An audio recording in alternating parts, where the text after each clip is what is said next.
ইসলামে সই নিচ্ছে। এখন যদি আমরা এখানে যদি কিছু না করি, আমাদের এই ইসলামের ভিতরে এই গাড়ি সব ড্রাইভার আমাদের উপরে নেবে, এটা 100% এটা আমাদের নেবে, কারণ আমাদের ইসলামের ভিতরে আমাদের সই আছে।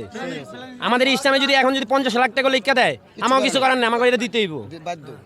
এটা আমি না, এটা সবাই, একটা হেল্পারও এই কাহিনী। জি, আমরা এইখানে সবাই যতজন শ্রমিক আছে ওই রাউসকন এইখানে এখন সবাই 3টা করে স্ট্যাম্প দিছে, সিগনেচার দিয়ে দিছে, আইডি কার্ডের ফটোকপি দিছে, ড্রাইভিং লাইসেন্সের ফটোকপি দিছে, ছবি দিছে, সব একসাথে দিছে। হ্যাঁ, খালি স্ট্যাম্পে আমাদের সই নিছে। আমাদের চাকরি দেওয়ার সময় বলা হয় যে খালি স্ট্যাম্প দাও, খালি স্ট্যাম্পে যখন আপনার সইটা নেয়, তাহলে আপনার এখানে যদি একটা ড্রাইভার ওখানে ইয়া হয়, আজকে আমরা এখান থেকে সুস্থভাবে চলে যাব, কালকে আমাদের এই ইসলামের ভিতরে কিছু লিখে নেবেন, এটা কোনো প্রমাণ আছে? কোনো কেউ এটা ড্রাইভার দেবে? সব পারে। আপনি এখন একটা কলম দিলে লিখা দিলে এটা আমরা পারবো কিছু করতে? কারণ আমরা এটা বাধ্য হয়ে গেছি। আগামীকালকে রাত্রে যে ভয়াবহ যে দুর্ঘটনাগুলি ঘটাইছে, ঠিক আছে, যে নির্যাতনগুলি ঘটাইছে, আগামীকালকে রাত্রে এখানে ইনস্ট্যান্ট রাত্রে গতকাল রাত্রে আমরা 1টা বাজে যখন আমরা বিচারের জন্য এখানে আমরা বলাইছে, ঠিক আছে, তো প্রশাসনের লোক আসছে, পুলিশ আসছে, তো তারা তাদের কাছে বিচার চাইলাম, বললাম, ঠিক আছে, তো তারা কোম্পানির সাপোর্ট টানছে, মানে কোম্পানি ভাড়া করে তাদের আনছে, তাই তো কোম্পানির সাপোর্টই টানবো, আমাদের কোনো বিচার বা কোনো বলা হয় না, ঠিক আছে। উল্টা আমাদের উপরে ব্রাশ ফার হয়েছে, আবার বুলেট মারা হয়েছে, কয়েকজন মেডিকেলে চলে গেছে, কয়েকজন আহত হয়েছে, ঠিক আছে, আরো 30-35 জন লোক ধরে লয়ে গেছে তারা। এখানে এই যে এই রোডটার ভিতরে ব্রাশ ফার করা হয়েছে, কালকে রাত্রে প্রায় 2:30-3টার দিক দিয়ে শুরু করছে ব্রাশ ফার করা। আমরা এমনি গাড়ি আক্রমণ করি না। একটা মাথা এইখানে লাগছে, ঠিক আছে, ওইটার সাথে সাথে মেডিকেল নিয়ে গেছে। একটা এই যে এই ডানা লাগছে, ঠিক আছে, হাত এইখান থেকে এইটি ভাইরাস ছিঁড়ে গেছে, এইটি গিরাগারা ছিটে গেছে, অনেক লোক এখানে আহত হয়েছে, অনেক লোক মেডিকেলে ভর্তি আছে। এখন তো কেউ জানে না, তারা নাইটে পিক আপ সেকশন লোক, মানে রাত্রে ডিউটি করে তারা, আমরা তো মর্নিং এর। কালকে রাতে ইনিশিয়াল নামছিলাম আমার বাসায়, এখানে আমি থাকার পরে আমি দেখলাম এই ঘটনা, বাসা থেকে বেরোয় দেখতেছি এই ব্যাস কিছু।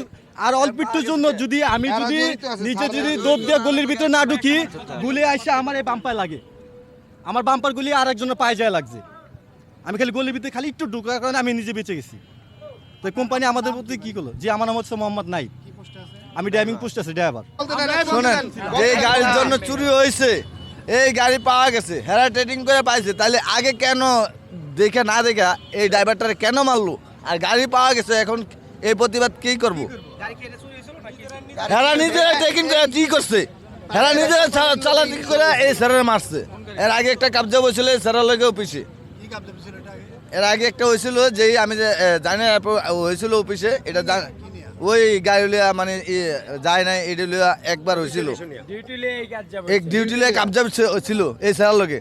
এখন যদি গাড়ি মানছে একটা গাড়ি হেরাইলে তার সময় নেই, দেখে না দেখে স্যারের 2-3 ঘন্টা মাঝে মাইরা এই যে এই অবস্থা করলো, ঠিকই তো গাড়ি পাইলো, এই গাড়ি যে পাইলো শাহ আলম করাইছে। যদি ড্রাইভার চোর হইতো তাহলে কিন্তু ড্রাইভার অফিসে আইসা স্যারদের বলতো না যে স্যার গাড়িটা এখান থেকে নিখোঁজ হয়ে গেছে, তাহলে ড্রাইভার সঠিক আছে বিদায় কি অফিসে আইসে, অফিসে আইসে স্যারদের বলছে স্যার গাড়িটা এরকম দুর্ঘটনা ঘটছে, একটু তদন্ত করে দেখেন। যে নাকি টেকিং রুমে রয়েছে, উনি কি টেকিং দিয়া গাড়িটা দেখছে, উনি জড়িত আছে। এবং যেই 5টা লোক ওর গায়ে হাত দিছে, পায়ের নখ উঠাইছে, পানি খাইতে চাইছে, প্লাস এই পানি খাওয়ার বদলে ওরা অ্যাসিড পানির বোতল দেওয়া হয়েছে, আর অ্যাসিড খাওয়াইছে, তাহলে এটা কি মানুষ না অমানুষ? রাসেল, মামুন, লিংটন, কাজল, নুরুদ্দিন, রানা, শুভ, এরা, হ্যাঁ, এরা 5টা লোক মিলা স্যারের খুব অত্যাচার করা হয়েছে। পাউদা যে হাইটটা দাঁড়াইবো ওই শক্তিটা পর্যন্ত ছিল না, পায়ের নখ প্লাস দা টাইনা উঠাইছে। এটা কি মানুষ?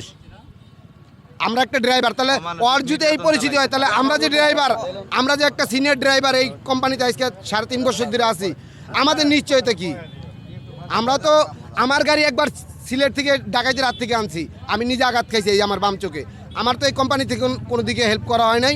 ধানমন্ডি অফিসে যাওয়ার সময় এখানে দিয়ে একটা লোক ভ্যানের মধ্যে শোয়া কয়েকটা মহিলা সিলেবেলা করতেছে, আমি আপু সিলেবেলা করে কয় আমার জামাই এনে স্টার্ট করে কুরিয়ার কর্মচারী করে ড্রাইভারি করে গাড়ি হারানি গেছে।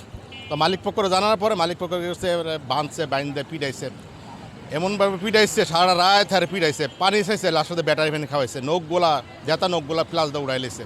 পরে আমি নিয়ে অবস্থা দেখি আমি নিজেই ঠিক থাকতে নেই, আমি পরে মালিক পক্ষে গেলাম, গিয়া দেখে কেউই নেই এনে, তার সাথে পথশ্রী সবাই আমি জ্বর হইলাম, এরা আসছে, তো একটা ড্রাইভারে এইভাবে মারা ঠিক না।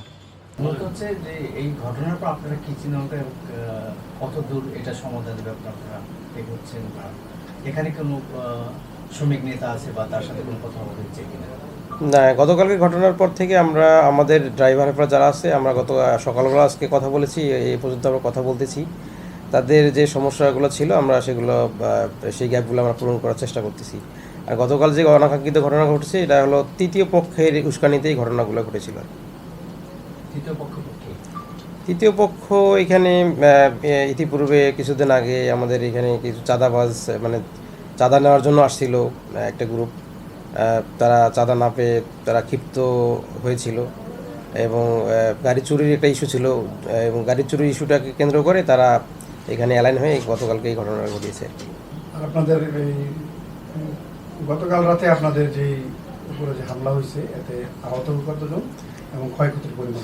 হ্যাঁ, আমাদের গতকালকে প্রায় 65 গাড়ি আমাদের গ্লাস ভেঙে দিয়েছে এবং কিছু অফিস ভেঙে দিয়েছে এবং কিছু কম্পিউটার নিয়ে গেছে। 50 লাখ টাকা প্লাস হবে আর কি আমাদের ক্ষতির পরিমাণ। আহত 3 থেকে 4 জন আর কি আমাদের পক্ষ থেকে এবং থানা পুলিশ কিছু আহত হয়ে গেছে। ড্রাইভার যিনি রয়েছে তাকে পাওয়ার পরবর্তীতে আপনারা নাকি একটা মানবিক নির্যাতন চালিয়েছেন, এটা সত্যতা কতটা? না, এটা আমি ফেসবুকে দেখতেছি, এটা ভুয়া অনেক তথ্য ছড়াচ্ছে। এরা এই ধরনের আমাদের শারীরিক কোনো নির্যাতন করা হয়নি। যদি শারীরিক নির্যাতন করে থাকে আমাদের কোনো এমপ্লয়ি, তাকে আমরা অবশ্যই আইনের আওতায় সুপর্দ করব।